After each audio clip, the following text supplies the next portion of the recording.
Welcome to Silverbrook Cemetery. We are delighted to have you with us today. My name is Graham McIntosh.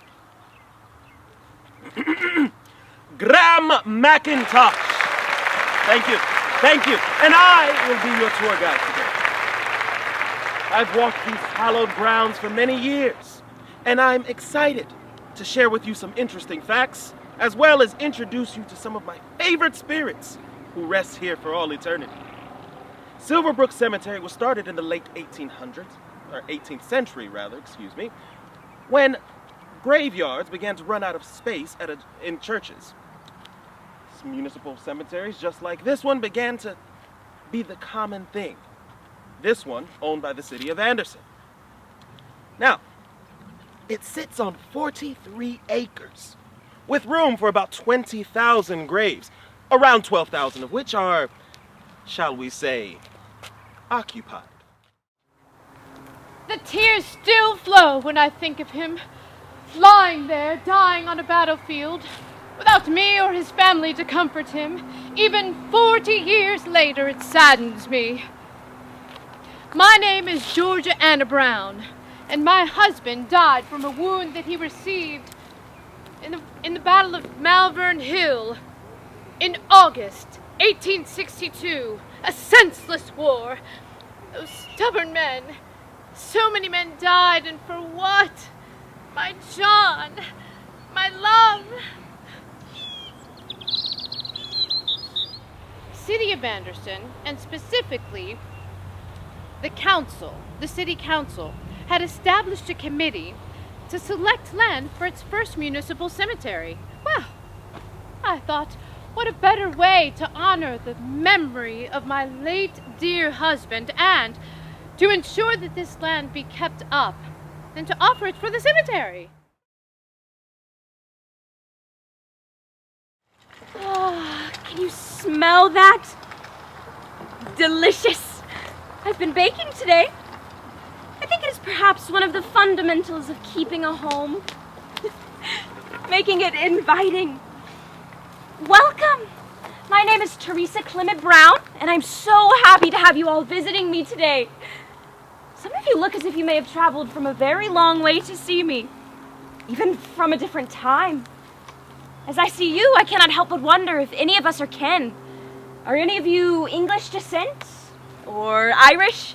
In observing family life, perhaps like my father, saw a need for women to be educated, to know how to cook and run a proper household. So I set out to write a book to teach them how.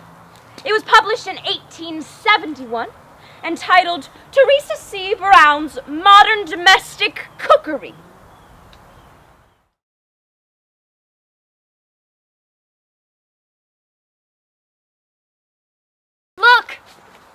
Look there! It was right over there!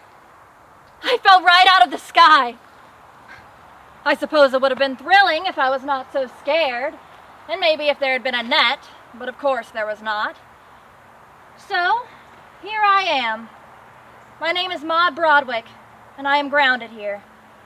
You see, I was an aeronaut, the pilot of a lighter-than-air craft. In this case, what you would call a hot air balloon. My husband Charles and I were part of a traveling show called the Riddell Carnival Company. We performed all across the country as expert aeronauts and stunt people. We were stars.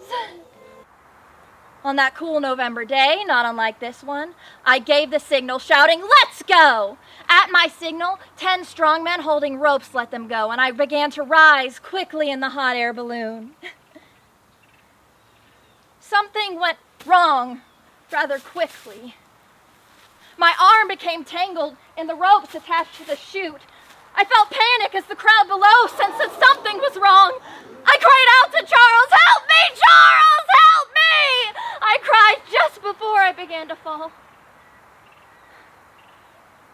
The spectators were audibly shocked. I could hear their screams as I fell. I will be all right, I thought as I tumbled through the air, but this'll show him.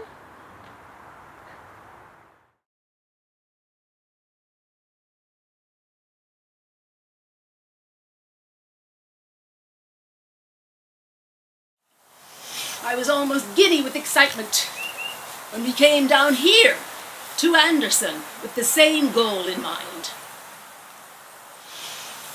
Oh, what a lovely village. I enjoyed the people here. They called me Madam Rose Lummis, and it was my delight to entertain them, playing the piano and singing. I lived at the Hotel Chicola on Main Street, and before I had even been there a few weeks, I realized how comfortable it felt. I knew I would be here a long, long time. I don't need to tell you about the weather here. At that time of year, it can still be quite cold. And I had forgotten my wrap. I was chilled to the bone. First, I had a few sneezes, then a deep cough. A fever set in, and I passed over within just a few days, right there in my room at the hotel. Pneumonia, they said. I have heard rumors, yes, even up here, that some of you have seen what you call my ghost in the halls of the hotel.